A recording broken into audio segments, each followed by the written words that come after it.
I want to talk to you tonight about something that can bring both great blessing and happiness, but also has the potential to be a depressing and discouraging thing in our lives. What do you suppose? Could you guess what I might be thinking about if I'm talking about something that could be a great blessing or a really depressing burden?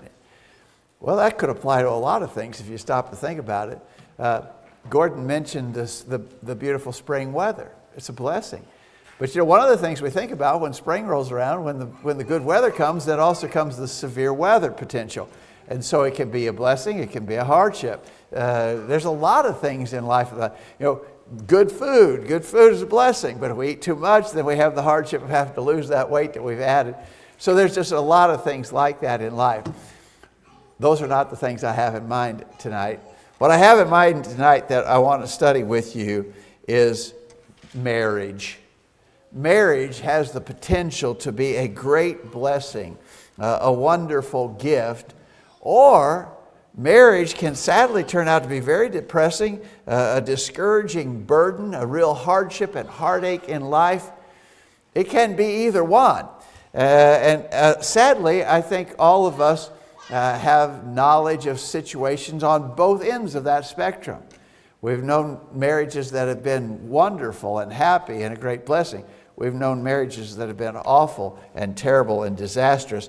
Marriage can go either way. And so that being the case, it becomes incredibly important for us to be able to choose the right mate. We want to spend a few minutes tonight talking about that because it is absolutely and clearly one of the most important decisions that we'll ever make in life. And so we especially have in mind our young people. We want you to think carefully about the biblical principles that are involved. I think for those who are parents of young people, you need to really be coaching your young ones about these sort of things. And I think that can begin pretty early. You don't have to wait until your kids are, 18 years old to begin to try to instill in them the principles that they ought to follow when properly choosing a mate. That can start much earlier than that, and likely should. I've told you this before, but I will never forget my grandmother. Every time we would go to visit her, when we left, we lived in the same town, so we were at her house a lot. And so I'm not just talking about 2 or 3 times a year. We were at her house every week sometimes. But every time we left, without fail, every time when we left, she would say, always remember, be a good boy and marry a good Christian girl. And so she started when we were little enough that we weren't interested in girls at all. Girls were still yucky. Back in that time, some of you older ones remember, girls had cooties. You remember when we said girls had cooties? We weren't interested in girls at all, but she was drilling that principle into us. Marry a good Christian girl. Choose the right person, right? And that is so really important. And so parents, grandparents, all of us need to be encouraging and instructing and leading our young people in making this critical choice. That's what we want to talk about for a few minutes tonight. Stop here just to say thank you for being here. Gordon has already mentioned we certainly do have a beautiful Lord's Day, and we are blessed here at the end of this day to come together again. Thanks for being here to be a part of this. All right, so what about choosing a mate? I think we'll start out by observing that there are some things that really complicate this task and make it harder. One of the things that makes it hard is youth and immaturity. Young people, immature people are called upon to make this choice. I was reading after one author who said, those who marry are usually young. He mentioned this: most people make the 3 most important decisions of life before age 25. Question 1, will I be a Christian? Question 2, what kind of work will I do? Question 3, who will I marry? Those are 3 major critical decisions of life, and they do come at a relatively young age. When people marry, we're asking them to make a decision and a commitment that's going to be honored probably for the next 50 plus years. I would say the same thing about young people obeying the gospel. We're asking them to make a commitment, a lifelong commitment, that as long as they live, this is the way they will live. And so we're asking young people, somewhat immature people, to make really important decisions. This author that I was reading after went on to break down the 5 ways, the 5 ages of a human being. I thought this was kind of interesting. There's your chronological age. That's how many birthdays you've had. There's your physical age. That's a measure of how well your body has been preserved through the years. So chronological age, apparent physical age, mental age, that is your wisdom and knowledge, your emotional age, how you act and react to different circumstances, and your spiritual age, talking about your relationship to God. So chronological, physical, mental, emotional, spiritual, and they are not necessarily all equal. He goes on to say it's possible to be 40 years old chronologically, 30 years old physically, 50 years old mentally, but only 10 years old emotionally, and maybe only 5 years old spiritually. And so we're dealing with a situation and we're asking people to make this very difficult, life-altering kind of decision about a mate at a relatively young age. So that complicates the thing. That makes it a harder situation. And we're aware of that. I would also say that this choosing is complicated because of the influence of our modern culture. Almost everything about our modern culture is against the traditional nuclear family and against the marriage relationship itself. I did a little research, and statistically it is estimated that 70% of couples live together before marriage. So living together, many people living for a long time together without ever being married. Living together, buying a house together, living together, having children together, but never being married. That's happened within the last generation or so. That wasn't the norm. That wasn't the standard before. It is now. 70% of people living together before being married. And then, of course, there's the just ever escalating divorce rate. It's a little hard to pinpoint the statistics on that, but it's somewhere between 40 and 50% of first marriages end in divorce. So here's somebody that maybe made a bad choice and that marriage didn't work out. They ended up divorced. They marry again. What do you think the percentage chance of the second marriage working out? So the first marriages, between 40 and 50% of first marriages end in divorce. Between 60 and 70% of second marriages ended in divorce. It all speaks to how that in our modern world, the marriage relationship has been really sort of decimated, ruined, and the way people approach it is just all wrong and not in accordance with God's plan. I thought what we would do a little case study. So we're talking about this important choice of choosing a mate. Let's do a little bit of a case study. And here's a guy who gives us some lessons in what not to do when choosing a mate. You know, Solomon had the potential to be a tremendously great man in the service of God. He could have been and appeared to be destined for greatness. And it was indicated even before he was born that he had this potential.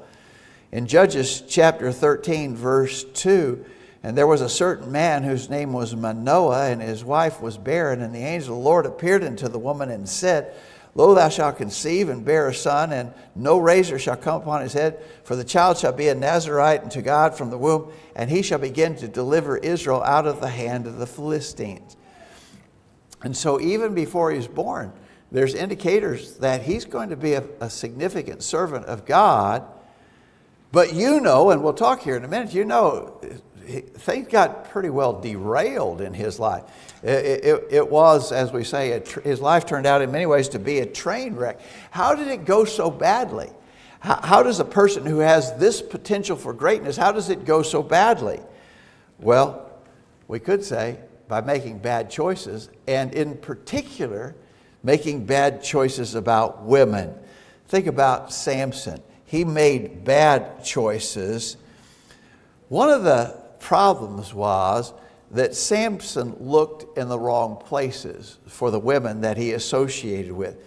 We're going to look at 3 instances where Samson was with women, and in every instance, the women that he chose to be with were Philistine women. Of course, the Philistines were the arch enemies of the Israelites. But on top of that, the law of God would have told Samson not to marry outside of the Israelite nation. And I mean, put the brakes on with both feet. I mean, you really need to work hard in instructing them against such a tremendous, drastic error as Samson was making. A little later in Judges 16, verse 1, then Samson went to Gaza and saw there a harlot, and went into her in Gaza. Gaza would have been among the Philistines again, and this time with a harlot in Gaza. And then in verses 4 and 5 of chapter 16, it came to pass afterward that he loved a woman in the valley of Sorek, whose name was Delilah. And the lords of the Philistines came up to her and said to her, entice him, and see wherein his great strength lieth, and by what means we may prevail against him. I said something to one of the kids in the Bible drill. I said I was going to mention Delilah. Did you remember? There's Delilah. And of course, we know all the horrible story about Samson and Delilah. So, in all of those instances, I think that we would point out that Samson was looking in the wrong places to find a mate. People still do that, unfortunately. Even Christians do that sometimes, and it doesn't work out any better typically than it did in the case of Samson. Now, there are rare instances where someone maybe finds a mate by having gone to the wrong place to look for that mate, and then that they are able to convert that person. We've known of instances, we rejoice in such instances as that, but that's not typical. When you look in the wrong places, you're probably going to find the wrong person. Years ago, there was a young lady who was seeking a husband, and she brought a fellow with her to church services. We got to know him. He was a pretty nice guy, and we visited with him. But he divulged to us, when we just asked a little bit about their acquaintance and their relation, he admitted that they had met in a bar. She was a Christian, and she'd met this, as she's looking for a husband. She's shopping in a bar. I don't know about that. That doesn't sound like the right place to look, does it? You got to look in the right places. If you look in the wrong places, you're probably going to make the same kind of mistake that Samson made. Samson was looking for the wrong attributes as well. Go back to Judges 14. It's clear that Samson was attracted by superficial physical beauty. Judges 14, verse 3, his father and mother said to him, is there never a woman among the daughters of thy brethren or among all my people that thou goest to take a wife of the uncircumcised Philistines? And Samson said to his father, get her for me, for she pleaseth me well. Now, we might not pick up on that exactly from this King James rendering, but the New American Standard Version makes it clear, she looks good to me. I want her. Why? Oh, she's a deeply spiritual person. She's just got such a great mind. She's a wonderful intellect. She's so wise. No, she looks good to me. She pleases me with her looks.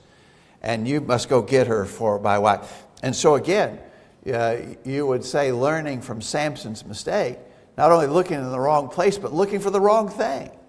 That should not be the standard by which we choose a mate. Instead, we need to look at the heart, at the moral values, at the inner character of the person, about the spiritual nature of a person. In 1 Timothy 2, verse 9, Paul says to Timothy, in like manner also that women adorn themselves in modest apparel, with shamefacedness and sobriety, not with braided hair or gold or pearls or costly array, but which becometh women professing godliness with good works. So notice, what are we looking for? We're not looking for the outward adornment, but that which, notice, which becometh women professing godliness with good works. This is what we're looking for.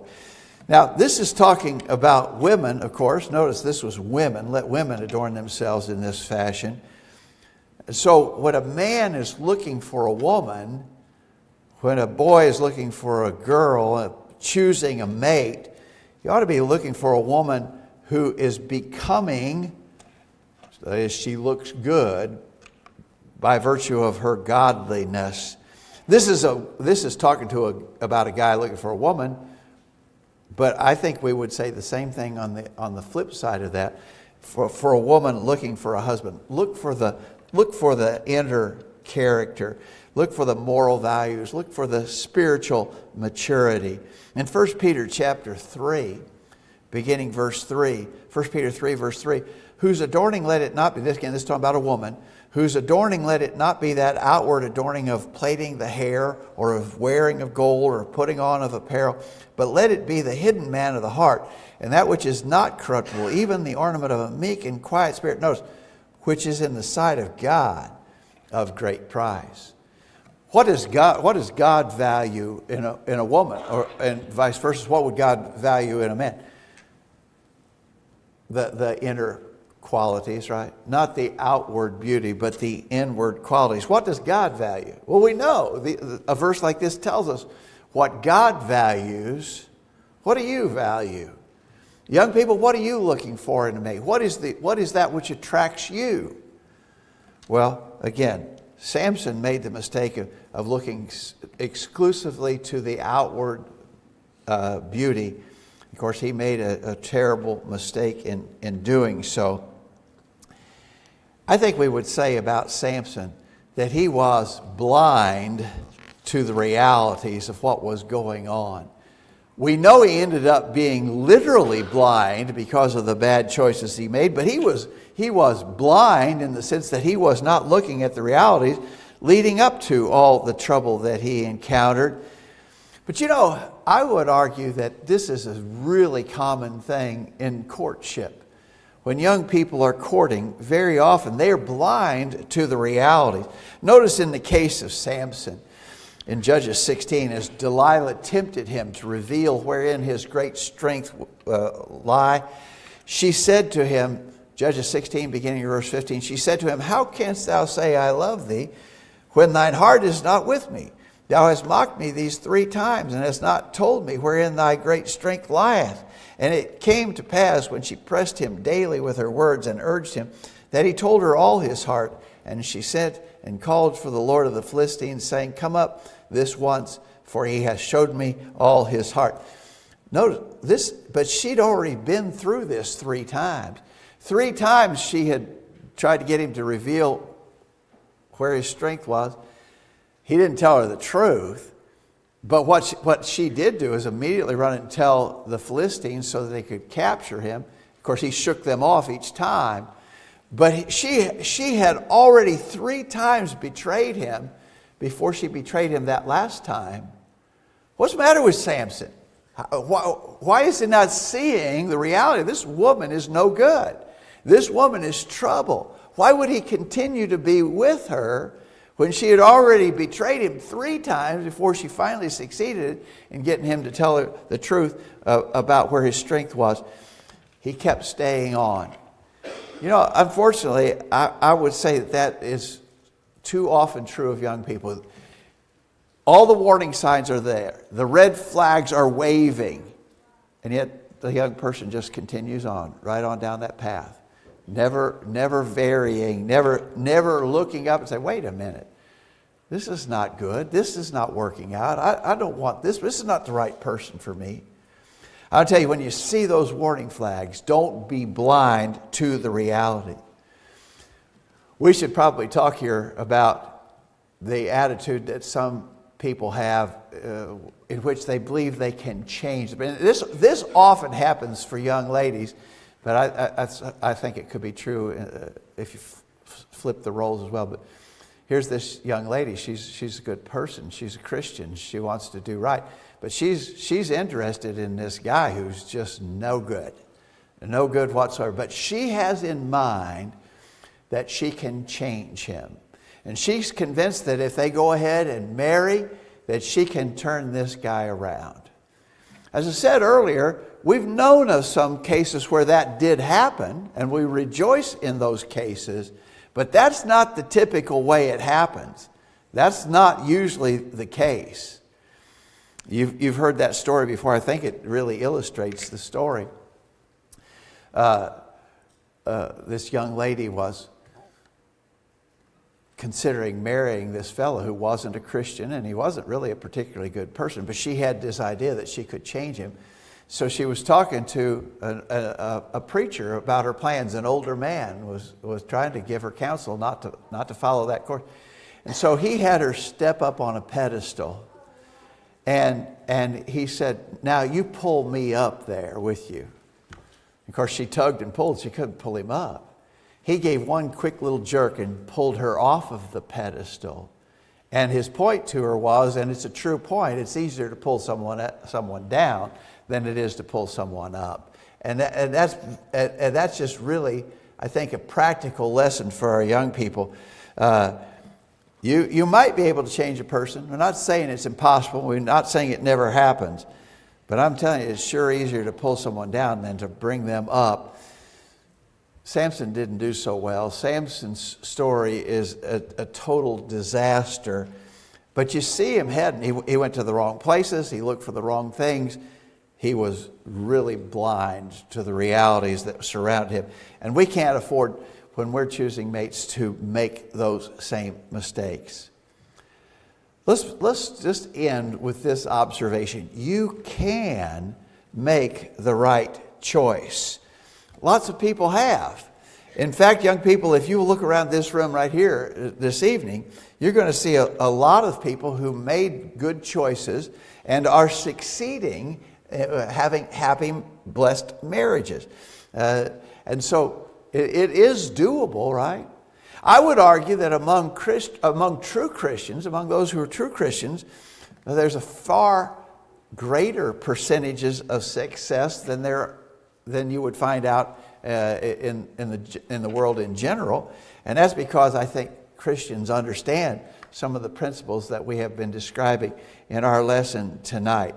And so I don't want to paint a picture of gloom and doom and say, hey, you have no hope. Young people, you're just paddling upstream and you'll never succeed. I'm not saying that. I'm saying it can be done. And so, we want to leave you with that hope, but it's going to take work, and you got to be smart. And I would argue you need to ask for help and guidance in all of this. When you make that choice, we want to just leave you with this admonition: be committed to God's plan for marriage. God's plan for marriage, as Jesus stated it in Matthew 19, beginning verse 5. For this cause shall a man leave father and mother, and shall cleave to his wife, and they twain shall be one flesh.